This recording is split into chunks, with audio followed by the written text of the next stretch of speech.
సిద్ధు హాస్పిటల్లోకి పరిగెత్తుకుంటూ వస్తూ తులసి అని గట్టిగా అరుస్తాడు. సిద్ధు పిలుపుతో స్పృహలోకి వస్తుంది తులసి. మెల్లిగా తులసిని లేపి కూర్చోబెట్టి అందరూ మాట్లాడుతూ ఉండగా సిద్ధు ఆ రూమ్లోకి ఎంటర్ అవుతాడు. ఇక తులసి స్పృహలోకి రావడం చూసిన సిద్ధు చాలా ఆనందపడుతూ తులసి అంటూ తులసి దగ్గరికి వచ్చి తులసి చేతిని పట్టుకోబోతాడు. ఇక తులసి సిద్ధుని చూస్తూ కాస్త భయపడుతూ కంగారు పడుతూ సిద్ధుకి తగిలిన దెబ్బల్ని చూస్తూ ఏంటండి ఇదంతా, ఏమైంది అని అడుగుతూ ఉండగా సిద్ధు వల్ల అమ్మ నీకోసం వాడు శివయ్య ముందు శిక్షించుకున్నాడమ్మా అని చెప్పగానే కన్నీళ్లు పెట్టుకుంటూ సిద్ధుని చూస్తూ ఉండిపోతుంది తులసి.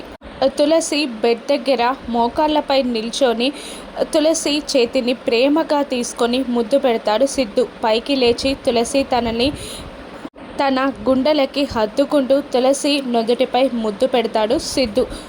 తులసిని షూట్ చేసింది కనిష్క అని నిజం తెలుసుకుంటాడా సిద్ధు? కనిష్కకి ఏం శిక్ష వేయనున్నాడో రాను ఎపిసోడ్స్లో చూద్దాం. Thank you for watching.